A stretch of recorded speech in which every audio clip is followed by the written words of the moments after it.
ನನ್ನೆಲ್ಲ ಪ್ರೀತಿ ವಿದ್ಯಾರ್ಥಿಗಳೇ, ಪರೀಕ್ಷೆ ಇಂದ್ರ ನಾಳೆ ಅಂತ ಹೇಳ್ತಾ ಇದ್ದೆ. ಇನ್ನೊಂದು 2 ದಿವಸ ಮಾತ್ರ ಉಳಿತು. ನಿಮಗಾಗಿ ಭಾರತದ ನಕ್ಷೆಯಲ್ಲಿ ಗುರುತಿಸುವ ಸ್ಥಳಗಳು, ನಾನು ಸ್ಥಳಗಳನ್ನು ಹೇಳಬಲ್ಲೆ. ತಾವುಗಳು ಮನೇಲಿ ಕೂತ್ಕೊಂಡು ಈಗಾಗಲೇ ವರ್ಷಿಡೀ ಅಭ್ಯಾಸ ಮಾಡಿರ್ತೀರ. ಈ ಸ್ಥಳಗಳನ್ನೊಮ್ಮೆ ನೋಡ್ಕೊಂಡು ಹೋಗ್ಬಿಡಿ. ಯಾಕೆಂದರೆ 5 ಅಂಕ ಇದಕ್ಕೆ ನಿಗದಿಯಾಗಿರ್ತದೆ. 2015ರಿಂದ 2025ರವರೆಗೆ ಕೇರಳದ ಸ್ಥಳಗಳನ್ನು ನಾನು ಮತ್ತೊಮ್ಮೆ ನಿಮ್ಮೊಂದಿಗೆ ಹೇಳಲಿಕ್ಕೆ ಇಚ್ಛೆಪಡ್ತಾ ಇದ್ದೇನೆ.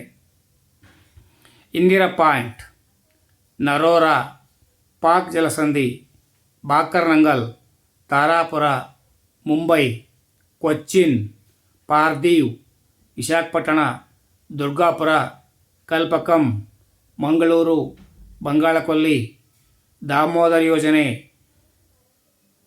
23 ಡಿಗ್ರಿ ಅಕ್ಷಾಂಶ ಉತ್ತರ ಅಕ್ಷಾಂಶ, ಕಾಂಡ್ಲಾ, ಲಾತೂರ್, ಬರ್ನಾಪುರ್, ಕೊಯ್ಲಾ, ಉತ್ಕಲ ತೀರ, ಕನ್ಯಾಕುಮಾರಿ, ಕೋಶಿ ಯೋಜನೆ, ಸೂರತ್, ಕೋಲ್ಕತ್ತಾ, ಶ್ರೀನಗರ, ಕಾನ್ಪುರ, ಅರಾವಳಿ ಬೆಟ್ಟಗಳು, ಕೆಂಪೇಗೌಡ ಅಂತಾರಾಷ್ಟ್ರೀಯ ವಿಮಾನ ನಿಲ್ದಾಣ, ಕೋರಮಂಡಲ ತೀರ, K2, Godwin Austen, Delhi, 82 degree ಪೂರ್ವರೇಖಾಂಶ, ಕೈಗಾ, ಸೇಲಂ, ಇಂದ್ರಕೋಲ್, ಮಾಶಿನ್ರಾಮ್, ಬಾಂಬೆ ಹೈ, ಗುವಾಹತಿ, ಬೊಕಾರೋ, ಮಲಬಾರ್ ತೀರ, ಕೊಂಕಣ ತೀರ, ನರ್ಮದಾ ಯೋಜನೆ.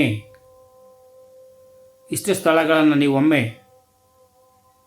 ನೋಡ್ಕೊಂಡು ಹೋಗಿದ್ದೆ ಆದರೆ ಪರೀಕ್ಷೆಗೆ ಮಹದುಪಕಾರವಾಗ್ತದೆ.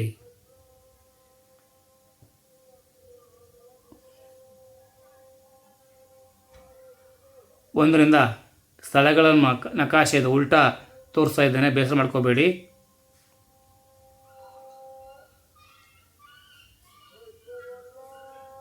ಎರಡನೇ ಮ್ಯಾಪ್ ಇದು.